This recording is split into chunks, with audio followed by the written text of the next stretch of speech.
one critical aspect of the India-US bilateral relationship has been defense ties. The hiccups in this particular sector illustrate the different priorities and worldviews the two countries have of defense, and consequently, why the bilateral relationship will never progress beyond the current point. India, for the longest time, viewed its eclectic defense purchases as a smart move.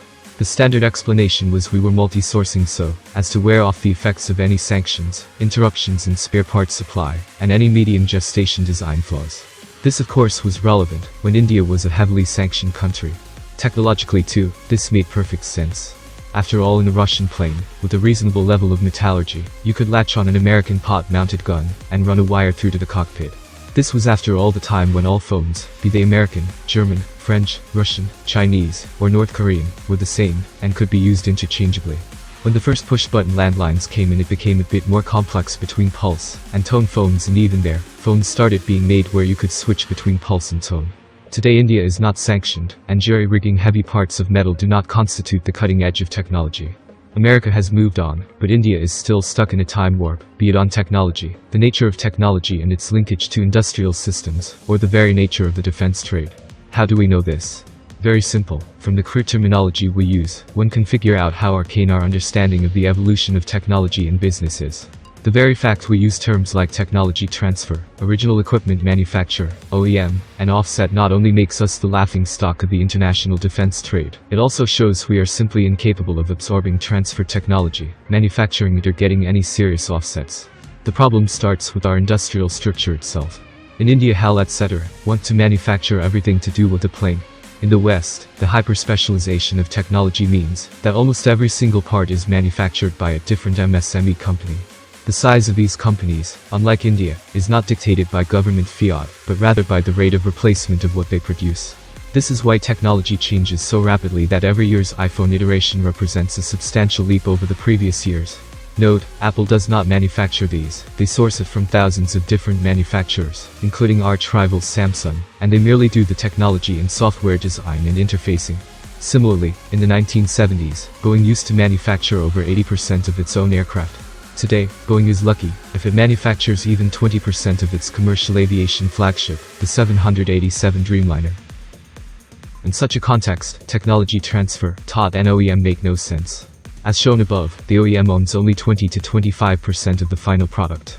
At best they are a brander and integrator, but our persistence with this terminology means we can't execute the kind of sub-dials required for an in-depth transfer of technology. The word TOT is even more dangerous. Because our MSMEs simply aren't as developed, we don't have the industrial depth or breadth to be able to absorb the vast scope of technologies that get transferred. India's arcane tech education system means that most of these sciences aren't even taught in India. Further, each of these MSMEs has their own patent and IPR policies, which means they will not be willing to share, and legal protections in the US are so strong that the government cannot force them to share either. In case some of the technologies are shared, they make no sense for private companies to absorb, because all these technologies remain commercially viable only if they can be leveraged into civilian uses. The lack of negotiating work-share agreements, as opposed to the offsets we negotiate, burdens the private sector with technologies it cannot use and sell without appropriate work-share agreements and reselling and competition rights. In short, most of the technology is private and not up for sale. What is up for sale, we cannot absorb intellectually or industrially, and we certainly cannot do either in a commercially viable way. Now contrast this with the way the US thinks about defense technology.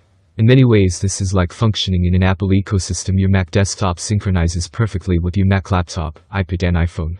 Using an Android in this environment you can still get the job done, but not with the enormous efficiency that a full Mac ecosystem provides you.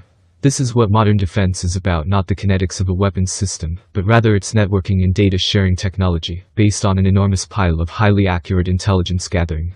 In that sense, when the US sees an F-35 they see it merely as the tip of an iceberg, a complex network of systems working together to make the F-35 invincible.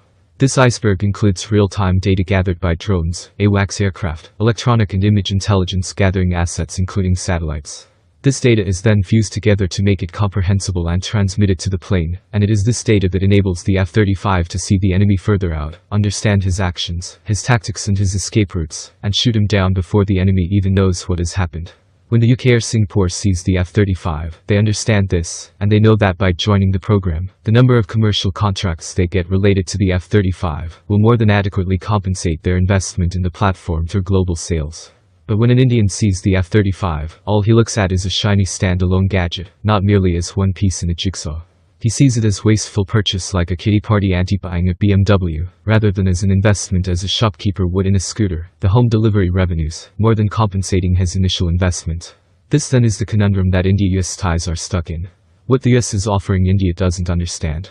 The problem is one of comprehension. It is a problem of the incompatibility of the first world and third world. The answer doesn't lie in tinkering with documents like treaties and defense procurement procedures. Rather, it lies in educating India's military thinkers outside their silo into the sectors of education, industrial policy and such. Till then, the bilateral defense relationship will remain where it has been, stuck in a plateau. Do not forget like the video. Thanks for watching, friends. Please like, share, and subscribe.